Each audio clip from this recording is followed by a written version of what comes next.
बिना दूल्हे की बारात है, बटुरे जोगी मठ उजाड़ हैं सब।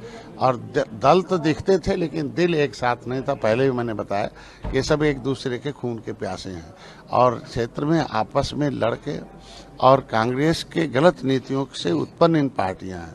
जब उनके द्वारा ही उनके विरोध में पार्टियां बनी हुई हैं तो दिल कैसे हो सकता है एक। इसीलिए आज के दिन में आपने देखा होगा 2017 में कांग्रेस सपा एक हुई थी तो सपा कितना खत्म हुई। और एक बार और देख लीजिए, एक बार और सवार हो जाए, बचा कुछ वो भी खत्म। अखिलेश यादव जी जिस तरीके का शब्द बोल रहे हैं छोटे नेता, क्या प्रदेश अध्यक्ष सच में छोटे नेता होते हैं या जिस जैसा भी अमर्यादित शब्द? देखिए, लोकतंत्र में अमर्यादित शब्दों का कोई जगह नहीं है और जो भी अमर्यादित बोलता है वो ठीक नहीं है, उसका हम निंदा करते हैं और ऐसा नहीं होना चाहिए। लोकतंत्र में मर्यादा पुरुषोत्तम भगवान राम की धरती है।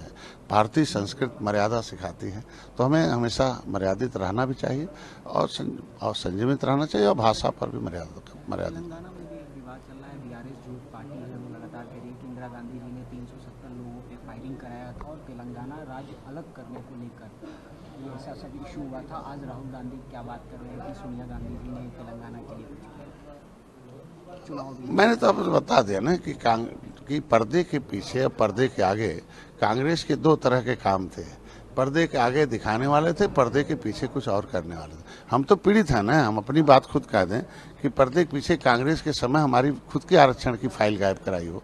पब्लिक जो फाइल 1950 SC/ST रिजर्वेशन की, उसको खुद के उनके दोनों RTI में पता चला कि वो ले गए, फाइल ही गायब करा दिया जिसमें उपजातियों का जिक्र है कि केवट मल्ला मझवार अनुसूचित जात के हकदार हैं, उत्तराखंड दक्षिणा मोची अहिरवार गहिरवार हैं जो है जाटव हैं, आज के दिन में रजक बरठा कनौजा धोबी हैं। तो आज के दिन में वो एक तरीके से जो उनके नज़दीक चंगू मंगूर है उनके फायदा पहुंचाने के लिए बाकी का किस तरीके से हनन किया कि देखो 1971 तक 91 तक हम 1931 से 41 और 51 61 और 71 81 81 हम 60 सालों तक इसमें हम गिनती होती रही अनुसूचित जात में केवट मल्लाह को। लेकिन OBC में डाल के कितना अन्याय किया इन लोगों ने कि बिना संविधान में कभी कौन से आयोग ने रिपोर्ट लगा दिया। तो ऐसा तो उनका कुकृत पहले भी रहा है। तो इसीलिए मैं कहूँगा कि इन पर्दे के पीछे जो षड्यंत्र हुए हैं उसका पर्दाफाश होना चाहिए और आज के दिन में जो भी चल रहा वो कांग्रेस के पुराने किए हुए कुकृत्यों को चल रहा है और निश्चित रूप से जनता इसीलिए अब उनसे दूर हो रही है और मोदी जी को पुर से ला रही है। मैं तो प्रधानमंत्री जी को धन्यवाद दूंगा, अपनी सरकार को और जनता को भी कि 70 साल में एक ऐसा जो है सेना नायक चुना देश का कि आज दुनिया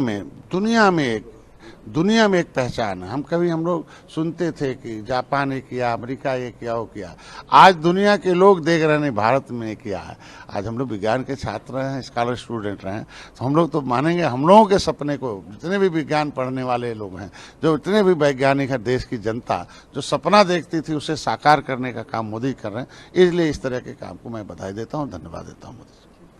5 राज्यों में चुनाव निश्चित रूप से 5 राज्यों में चुनाव हम लोग जीतेंगे और हमारा 18% आबादी वोट है और हर जगह हम लोग त्रेता का गठबंधन है भगवान राम निषाद राज का और हर जगह माननीय मोदी जी के साथ हैं और NDA के साथ हैं और जितने भी 5 राज्यों के चुनाव है उसमें निषाद बाहुल है और निश्चित रूप से जहाँ जहाँ निषाद है वहाँ भारतीय जनता पार्टी को वोट पड़ेगा और भारतीय जनता पार्टी जीतेगी।